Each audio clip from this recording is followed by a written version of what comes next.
Monk mode is everywhere on social media. Monk mode. Monk mode. Monk mode. The promises are seriously big. Now, last year I went on to make $9 million. It'll apparently make you millions, and all you have to do is eliminate all of the distractions. I had friends in the city that I used to live in. I had a girlfriend that I used to live with, and I gave it all away to move back home to just go full on monk mode, solo mode. But at what cost? You trade integration for isolation, trade sustainability for potential burnout, and creativity for productivity. But is it all worth it? Let's look at the science behind monk mode. Does the deep work and flow that it enables outweigh the risks of isolation? Stick around to the end to see the healthy habits that I've learned from this process.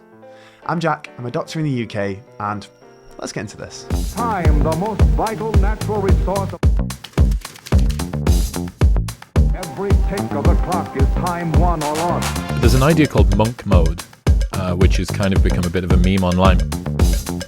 Monk mode hit the big time when this guy started talking about it. Monk mode is a period of immersion. He told everybody that the reason behind his fortune was this secret mode that nobody had found before. The idea is to temporarily step away from all the distractions of the external world and delve into a state of deep concentration, akin to a monastic retreat. Hence why it's got its name. Where your usual day may look something like this, monk mode will make it look more like this, focusing more time on intense deep work sessions over meetings and surface work. The goal is to do this for a few months and to build something big. It's a siren call to those who feel overwhelmed by the sheer volume of tasks in their inbox that are stopping them from tackling the meaty tasks that they've always wanted to work on. So let's look at the science. Does monk mode actually boost your performance? Ever feel like you're battling constant distractions? You're not alone. Cal Newport, in his book Deep Work, argues that our ability to focus without distraction is becoming one of the most valuable skills in today's world. But why is this so important? Imagine you're working on an essay and decide to check an email. Seems harmless, right? But did you know that it takes an average of about 23 minutes to refocus after being interrupted? That's a lot more time lost than you might think. When you manage to find that rhythm in your work, you enter a state called flow. Research shows that people in flow are about 5 times more productive and report higher levels of both happiness and satisfaction. To understand distractions and focus better, let's have a look at your memory. Your memory looks like this.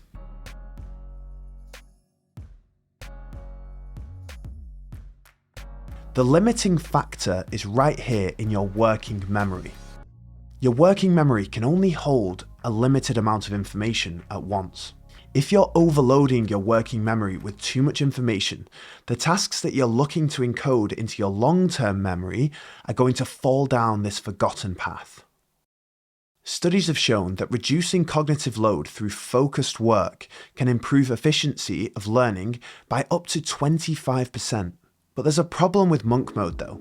Sure, being ultra focused can boost productivity, but that's not the whole picture. Monk mode justifies a retreat from life and risk and self-adventure it justifies it as self-development, and it makes you feel noble in isolation, so much so that it can become hard to bring yourself back out. Ever feel like the push for productivity is leaving you more drained than accomplished? It's the isolation aspect of monk mode that I have an issue with. The productivity trends online can be so focused on the details, they never ask, to what end are we doing this? Are the most productive people actually the happiest?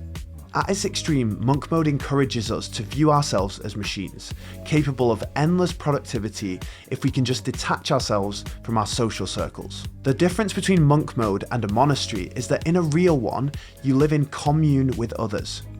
Real monks aren't simply living in solitude, they're part of a close-knit community bound by shared values, practices, and a common purpose. This communal aspect plays a crucial role in their spiritual development. Monk mode, on the other hand, could be more of a self-imposed prison than a retreat.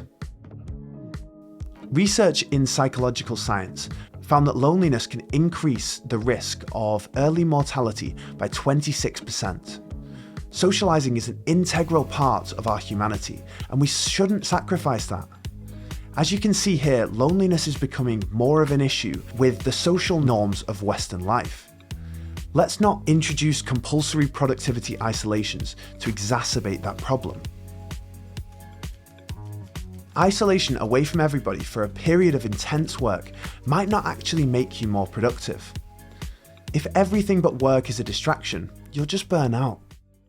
By having time to exercise, socialize, and please yourself outside of work, you integrate the balance needed to prevent burnout. Without sufficient rest, your work just isn't sustainable.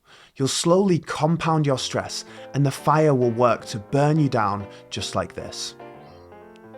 If monk mode isn't the answer, then what is?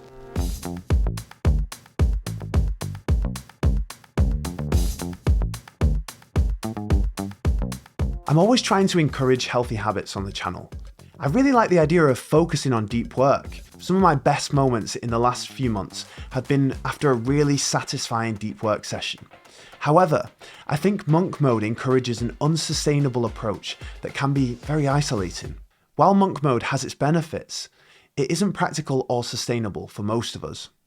This concept of 3 to 6 month blocks just isn't feasible for someone who has a full-time job, kids, or commitments. So what is feasible? Incorporating scheduled deep work sessions into your daily routine is much more feasible.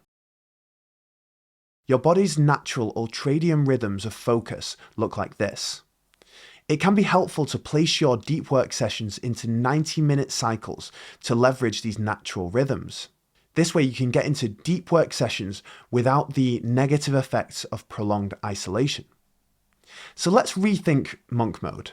By integrating deep work, maintaining balance, staying connected, and finding what works for you, you can achieve your goals while staying happy and healthy. Now you know a bit more about monk mode. Have you ever wondered if dopamine detox is legit? Find out more in this video and subscribe for more health insights.